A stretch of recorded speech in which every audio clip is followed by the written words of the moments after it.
Eva, buen día.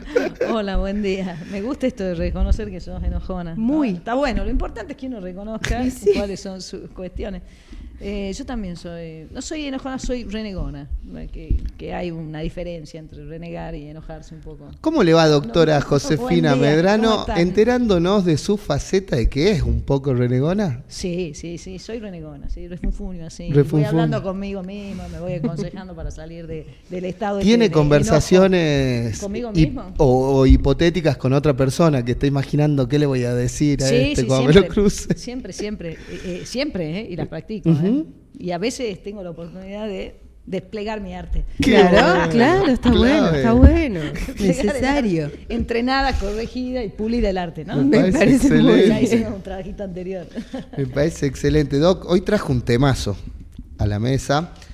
El verdadero peso que mata no siempre está en el cuerpo.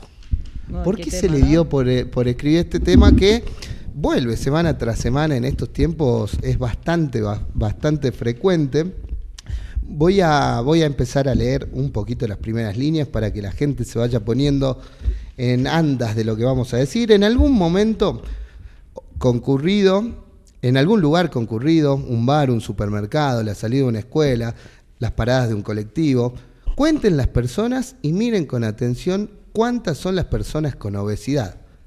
No los voy a avanzar en los resultados, pero seguramente observarán que muchas veces son la mayoría. ¿Qué tema, no? El tema del peso.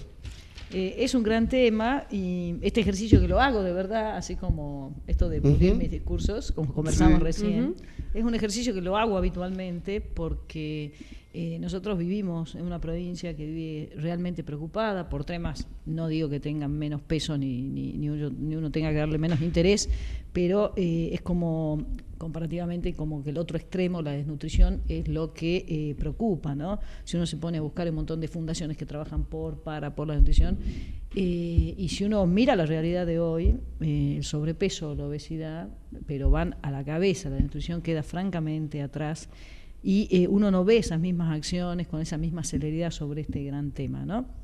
Yo este tema lo veo todos los días en el consultorio, donde es realmente abrumador la cantidad de niños que llegan con sobrepeso y con obesidad por definición técnica, y la dificultad que tenemos todos, la familia, los trabajadores del equipo de salud, en llevar a estos niños para que vuelvan a recuperar un peso dentro de los parámetros determinados como de la normalidad. Doc, quiero decir que es casi frustrante. Le hago un punto. No es una preocupación estética, ¿verdad?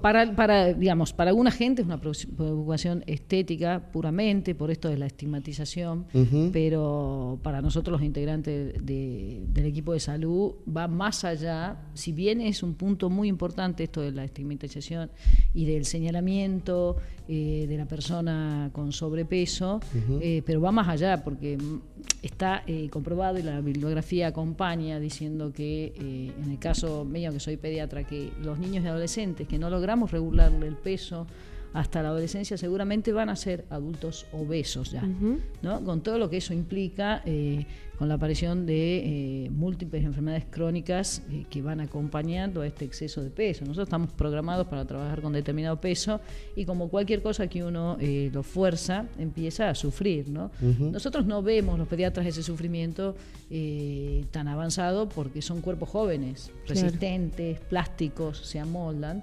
El tema es cuando uno está un poco más grande. Pero sí creo que es un gran problema de salud pública que hay que tener en cuenta y que hay que conocer que no es solo esto el gordo vago que no quiere bajar de peso, perdón por la expresión, pero mucha gente lo piensa. Claro. Y una de las preguntas me hacía por qué escribí esta columna, porque esta semana se juntaron muchos factores para escribir sobre este tema. Uno, tengo una familia completa de obesos bajo mi control. Después este ejercicio que haga a diario, tuve la oportunidad de estar en un lugar público el otro día y quedé totalmente asombrada de que la mayoría de las personas tenían sobrepeso u obesidad. Y después porque esta semana que pasó se cumplió un aniversario más de una muerte de una amiga mía que sufría de sobrepeso y la verdad que era muy difícil entender su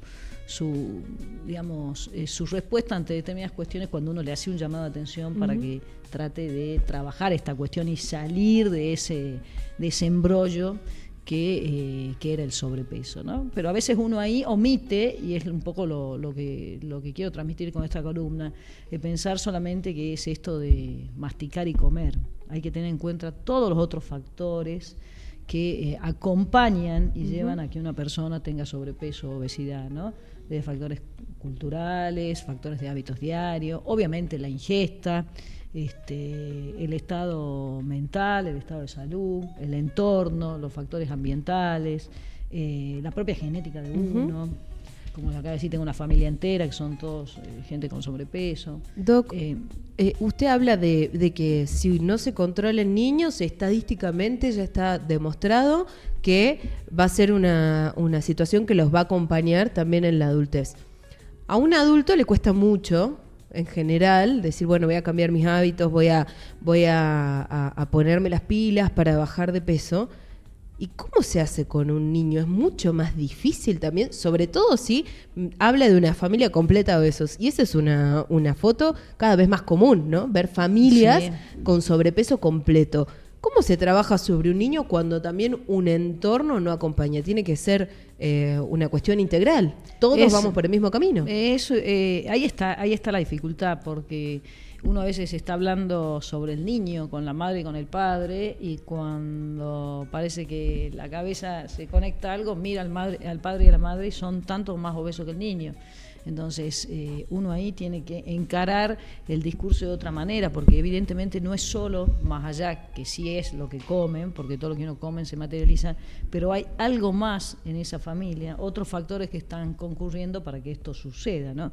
Y es ahí donde tenemos que tener esta mirada más amplia y sí tratar de trabajar con un equipo más interdisciplinario que pueda ver no solo el nutricionista, que sino pueda ver todos los factores que están influyendo para que esta familia lleve esa vida con esta contextura física y con este sobrepeso que les impacta muchas veces, porque por ahí ustedes podrán ver gente que tiene sobrepeso y que dice, siempre está contento, siempre está feliz. Bueno, yo creo que en el fondo no es tan así, ¿no? Creo que son pantallas que la persona con sobrepeso busca para poder sobrellevar este disconfort que tiene con su vida.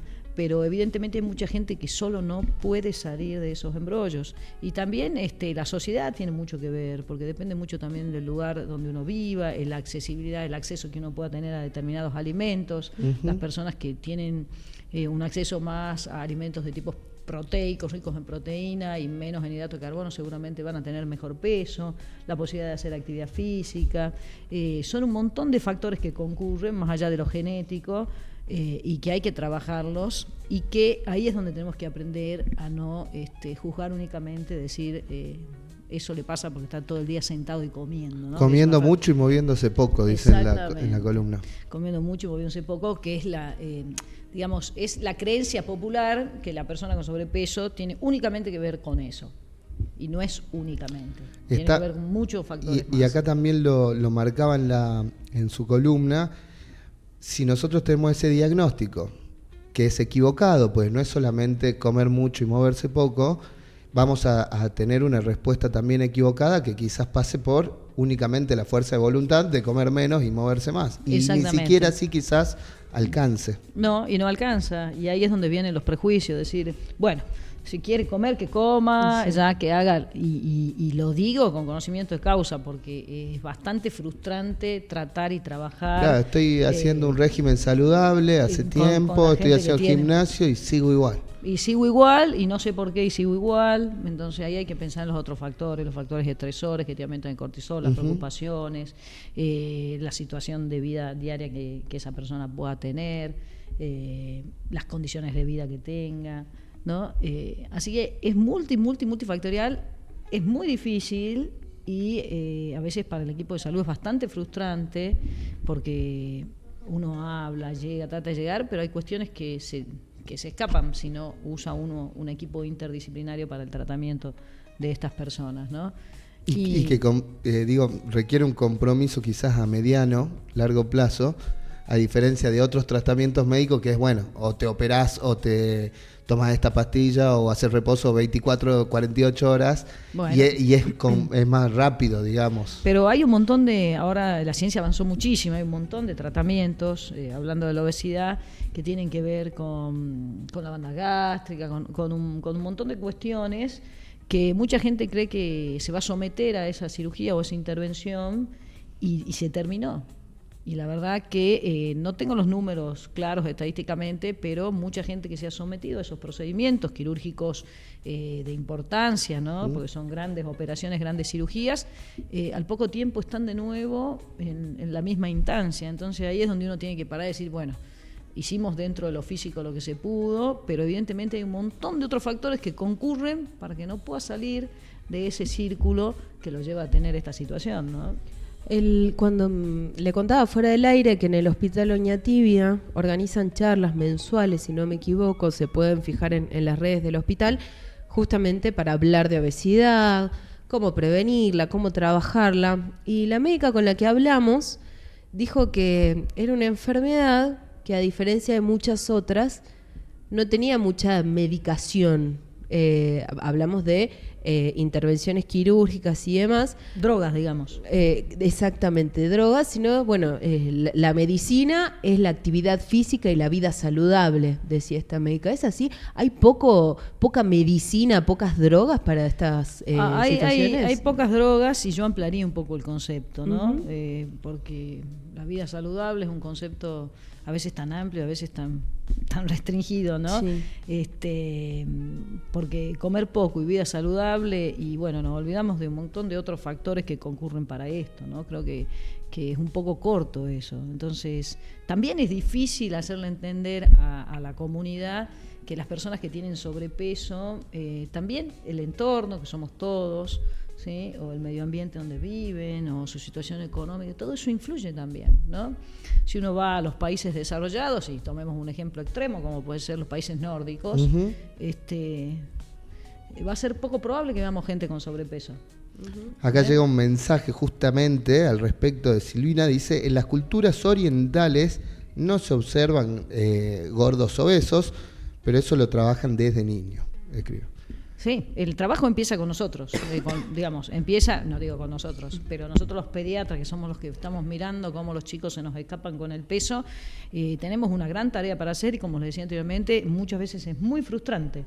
Muy frustrante, porque uno, cuando habla con el niño, tiene que ser muy sutil en lo que le dice, sí, porque el niño muchas veces está sometido a algún tipo de señalamiento en la escuela, y llega un momento y le dicen, bueno, no importa, si ya me dicen el gordo y me bulinean de esta manera, ya está, es como que se entrega y ya no le importa, es como desafiar a lo que dice el otro, ¿no? Claro. Entonces, es complejo, pero sí creo que todos, desde el lugar que ocupemos, podemos de alguna manera, no solo la gente que está trabajando en la salud, sino todos de algún punto podemos eventualmente trabajar en esto, y sobre todo en desestigmatizar, ¿no? Porque claro, si uno ahora esta semana se dedican a ver cuántas veces, uy, mirá, ahí va el gordo, uy, mirá, no entra en la silla el gordo, uno mismo va de alguna manera señalando con el dedo a estas personas sin ponerse del otro lado, a ver qué podemos hacer por estas personas desde el lugar que nos toque, ¿no?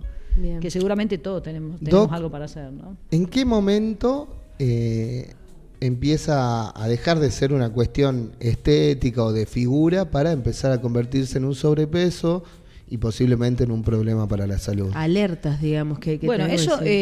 ¿Cuándo nos preocupamos? Bueno, ahí esa es una muy buena pregunta, porque hay gente que dice, mira, yo estoy gordo, me hice un laboratorio, estoy perfecto. Claro. Estoy mejor seguramente que vos o que cualquiera, y seguramente que sí.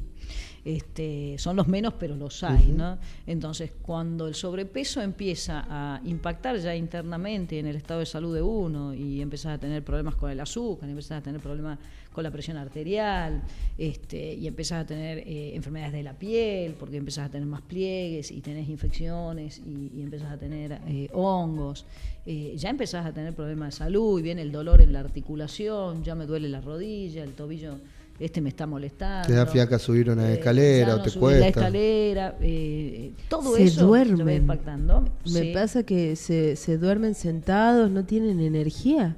Bueno, eso tiene una razón de ser, digamos, la persona que tiene obesidad y por ahí está en un postprandial, o sea, después de haber comido, su flujo sanguíneo va todo a la digestión y entra en un estado serio de letargamiento, mucha gente se duerme, lo cual también es un peligro para el que maneja, o sea, es un tema bastante complejo y bastante serio, porque ustedes hagan este ejercicio al que yo os invito y se van a dar cuenta que hay que prestarle un poquito más de atención, ¿no?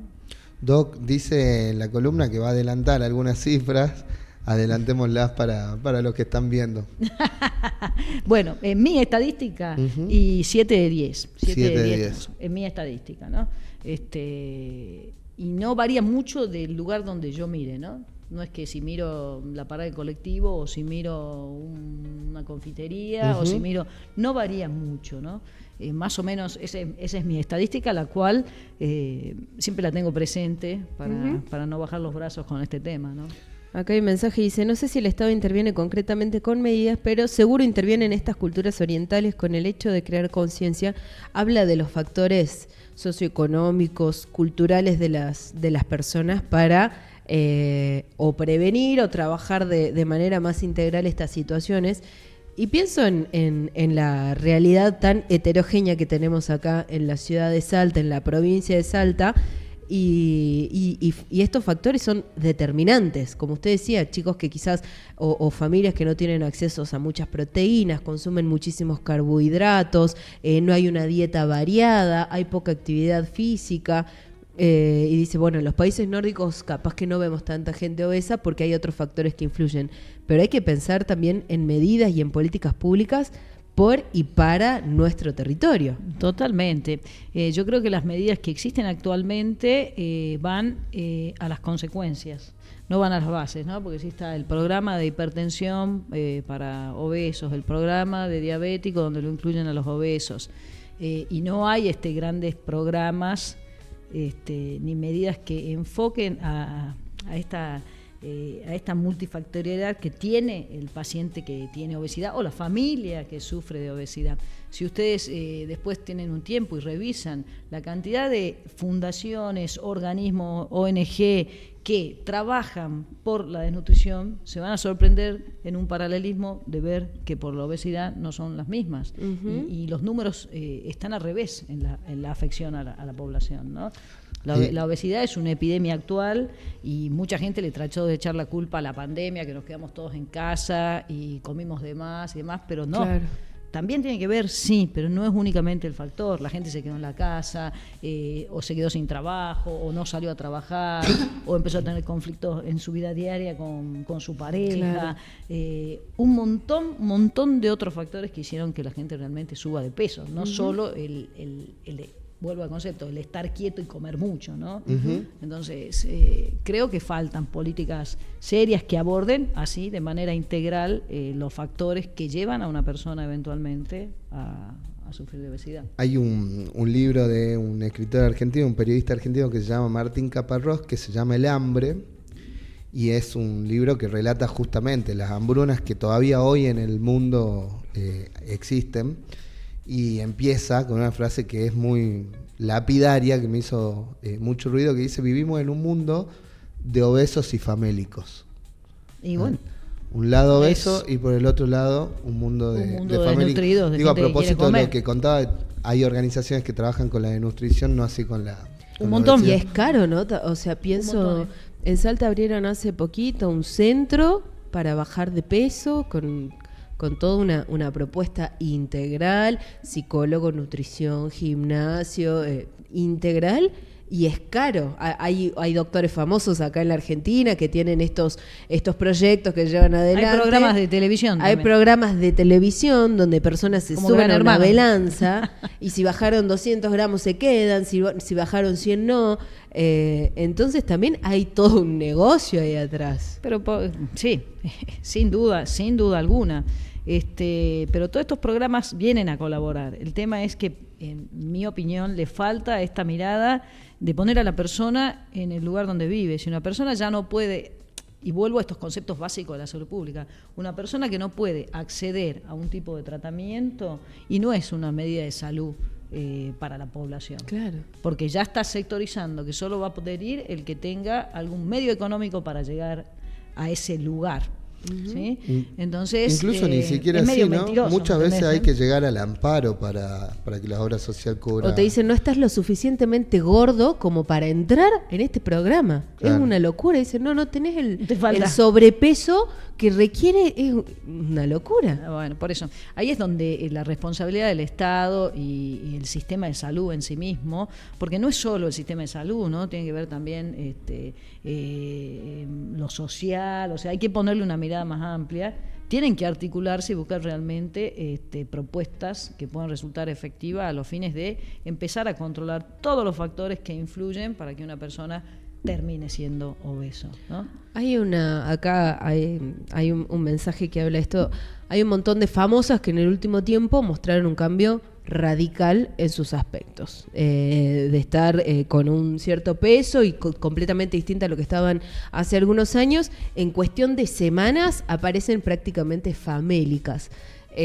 Todos se lo atribuyen al Ozempic. No sé si escuchó hablar del Ozempic, que ahora se está poniendo de moda con este objetivo, es decir, vamos a bajar de peso con esto. La ADMAT incluso hace muy poquitos días avisó a la comunidad que se estaba vendiendo Ozempic en cápsulas en las redes sociales, en Facebook, y el laboratorio dijo, no, el Ozempic nunca va en cápsulas. Claro.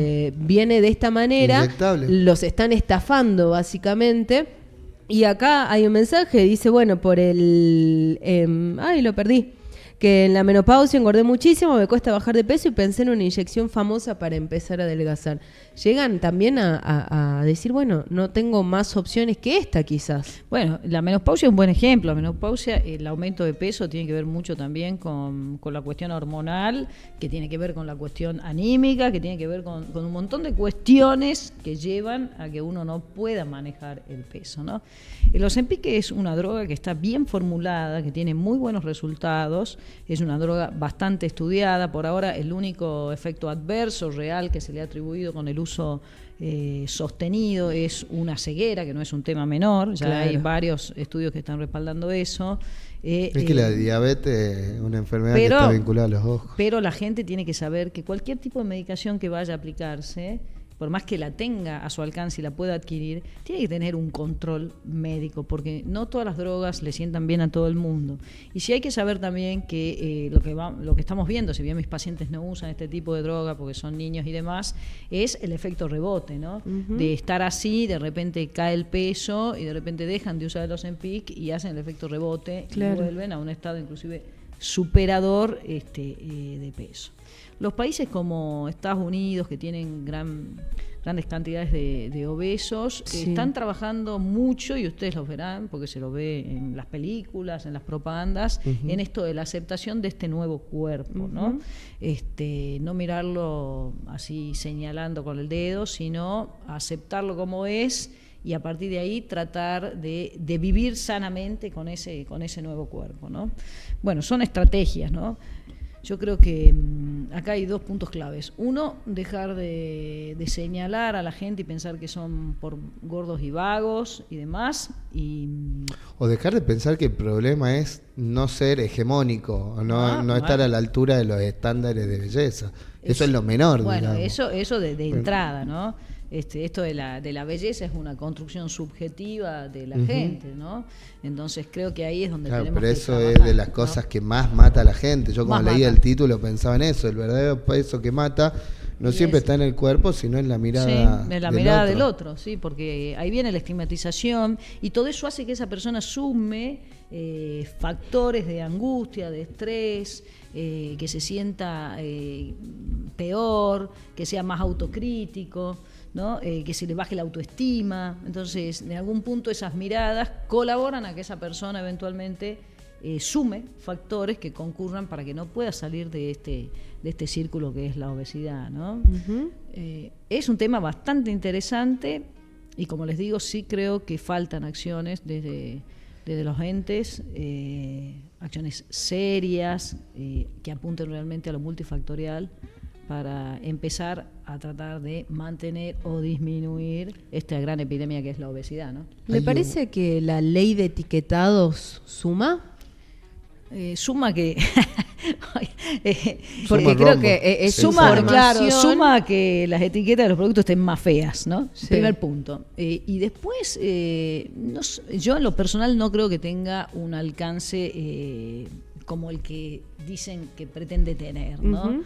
Porque el que come y el obeso ni lee la etiqueta, se come la bolsa de papa frita igual, o sea, eso es para el que está del otro lado, el que quiere estar flaco, que no quiere subir ni un gramo, que lee los ingredientes, que lee los ingredientes y dice, no, esto tiene 5 calorías, pero está así, flaco. Un ultraprocesado. Claro, este tiene más sodio, menos sodio. Parece sí, porque la otra persona no lo lee, y si lo lee se lo come igual. O sea, claro. No me parece una medida efectiva para las personas que tienen sobrepeso o obesidad. Uh-huh. Me parece más una medida para la otra gente que quiere mantenerse en esa línea y no pasarse en algún punto. Pero la sacaría, ¿no? Sí, tampoco es mala, digo. Arruina las etiquetas. Vos te compras una ex bananita Dolca y son todos cuadraditos y no ves la bananita Dolca. En los caramelos no entra. No entra, claro. Doc, estaba viendo, hay una Federación Mundial de Obesidad que hizo su informe en base a datos del 2024 y señala que en la Argentina, muy acertado su propia estadística, el 73% de los adultos viven con un índice de masa corporal alto, mientras que un 39-40% padecen directamente obesidad de adultos. Son terribles los números, 39-40 sobre un 70, ustedes imaginen. Y el resto con sobrepeso, o sea, ahí en el límite de ir para un lado o para el otro, que seguramente van más para el otro lado. Y después el dato que creo que genera más alerta, dice en 2021, que son los últimos informes disponibles, 10.524 muertes prematuras estuvieron vinculadas a un índice de masa corporal elevado, mientras que se estimaron en 381.366 casos las personas con deterioro de la salud debido a enfermedades asociadas. Y ni hablemos de lo que, si uno quisiera ya meterse... Diabetes tipo 2, accidentes cerebrovasculares, enfermedades isquémicas del corazón y diversos tipos de cáncer. Acá hay 2 puntos más por ahí que me gustaría comentar. Uno es... capaz que si esto es la realidad, tenemos que cambiar la mirada, ¿no? Porque si de 7 de 10 tienen sobrepeso, capaz que esa es la población que hay que mantener, ¿no? Claro. Pregunta para la gente, para que lo mire, digamos... ¿En qué sentido? De otra manera, ¿no? Porque, a ver, si todos somos rubios de ojos claros, si 7 somos rubios de ojos claros y 2 somos morochos y somos todos rubios de ojos claros, ¿no? Claro, la mayoría. La mayoría. Entonces, capaz que somos poblaciones que tenemos que vivir bajo ese esquema y acomodarnos a eso. Uh-huh. Y si uno, para que lo piensen, no digo que sea por ahí parándose de otro lado y poder mirar de otra manera, decir, encima este informe dice que esto va a crecer. Va creciendo, va que nos tenemos que preparar por una epidemia de obesidad.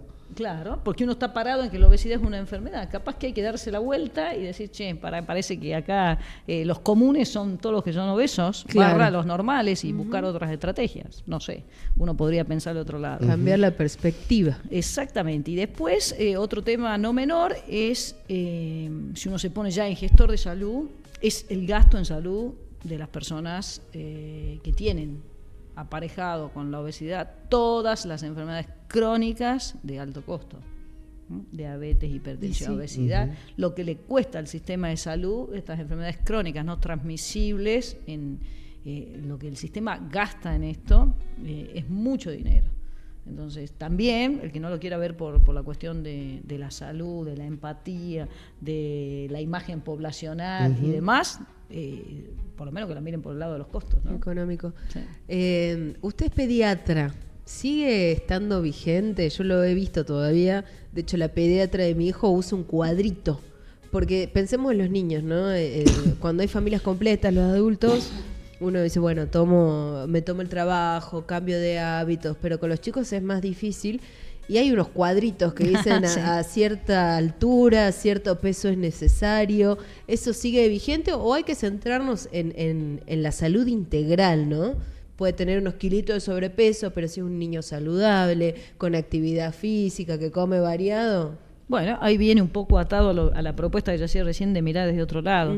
Las tablas de percentilos, que son guías que utilizamos para para ver cómo está tanto el crecimiento como el desarrollo de los niños, se siguen utilizando. Sí. Esas tablas que se elaboran son tablas elaboradas teniendo en cuenta la población que se está mirando. La tabla que yo uso acá en la Argentina no es la misma que usan en los países nórdicos, ¿no? Entonces tiene que ver con la mirada de la población que uno está mirando. Entonces vuelvo con la pregunta anterior, ¿no deberíamos ahora, ante estas cuestiones, redefinir, actualizar la tabla? El arquetipo argentino. Claro.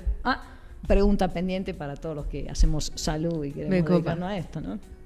Porque es como decís vos, por ahí tenés un chico que tiene un poquito más de peso, y es un chico súper activo, saludable, le haces un laboratorio, está perfecto, y bueno, capaz que de nuevo mundo. Doc, así como la desnutrición puede ser un síntoma de la pobreza en muchas poblaciones vulnerables, también puede ser la obesidad misma, ¿no? Claro, por supuesto, sí, porque es la gente que cambia alimentos de este tipo por los de aquel tipo.